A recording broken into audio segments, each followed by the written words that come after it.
And now for those of you who haven't yet met a wimp, here's Fred. Thank you, Mac. Yes. WIMP actually is an easy way of using a computer without typing in all the usual codes and incantations. In fact, for a lot of uses, you can forget about the keyboard altogether. WIMP, W-I-M-P, stands for Windows, Icons, Mouse and Pull-Down Menu. Right, well, what's all that about? This is the mouse. It's a rollerball device, as you can see. As I move it around on the desktop, I'm also moving this arrow around on the screen. Right, that's the mouse. Now pull-down menus. A few of those up here. There's one,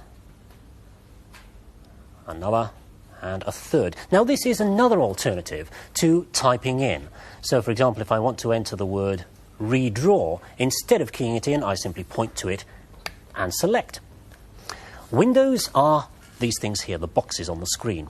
Now you can think of those as sheets of paper on a desk. Using the mouse, I can swap them over.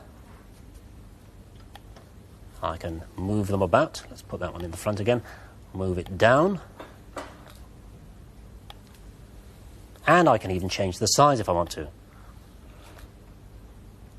And icons are these images here, these symbols which represent the programs you might want to select. So let's load up the demos file. Right, I move the mouse to it and press a button, and straight away up comes another window and some more icons, each of which is a program that I might run. Well, firstly, I'll kill off this window here and tidy up the screen a bit. Get a shot of that. Move this to the top. Now, ready to load something up. I'll try this program here, which is called Lines. Once again, move to it, click the button, and up it comes. This is a graphics demonstration, so it really needs to be big. So simplicity itself to move to the top, stretch the window, and there it is. And that gives you some idea of what the WIMP philosophy offers. But so far, this hasn't done anything that you might not have seen on other machines. This, though, is the new Commodore Amiga, and it can do a lot more than the micros you may be used to. And to show that, well, let's try another demonstration here, this boxes demo. There, I'll stretch that one again, move it to the top. Make it a bit bigger. Now, you'll notice that the Lines program carries on running. And, in fact, all the time I've been speaking, down here, hiding away, is yet another program. This is another nice facility, being able to bring this screen on. So, you see, we've got 3 programs going there. This, you see, is a multitasking machine. Each of these programs gets a share of the computer's time. The computer switches from the Lines program to the Boxes program to the Triangles program thousands of times every second. Well, of course, the more programs you run, the slower each one gets.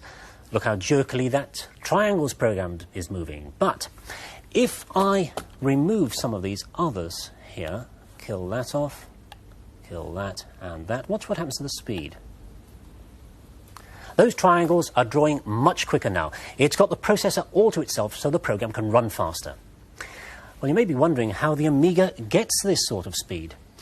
In fact, it's got a 32-bit microprocessor, and that means it works on chunks of data 4 times the size of conventional 8-bit machines, and it uses modern chips which are faster anyway. Here's the motherboard from inside, and this is the 32-bit microprocessor. The smart design doesn't stop there, though. Here are some custom chips, specially designed chips. These two here handle the graphics and the animation, and this one handles just the sound. So the processor doesn't have to do all the thinking for the machine. It can delegate certain specialist tasks while it gets on with other things. And there's another advantage that comes from using these custom chips. They can pack a lot of functions into a single integrated circuit. And the result is a computer with very few components, which is cheaper to make and more difficult to copy. Now, the graphics chip will generate over 4,000 colours on screen at the same time, as you can see here. Although in normal use you'll have to make do with just 32, I'm afraid. But you can get some pretty snazzy animation, as we've set up over here. This they call Robo City. Now, if you wanted a complicated animation like this on a conventional micro, firstly you'd have to compromise on the colours. But you'd also have to get the software to manipulate those characters. Remembering, say, that the old man here moves behind the fire hydrant, but in front of the female robot, and so on. The Amiga has dedicated hardware, those custom chips, to look after the drawing and the redrawing, replacing the background and so on. Right, well, much as I like that demo, I'll pull that one down and move on to the sound, because sound is normally the forgotten feature of a micro. Traditional sound chips give you a rather crude quality. But with custom-built chips, you can get quality like this.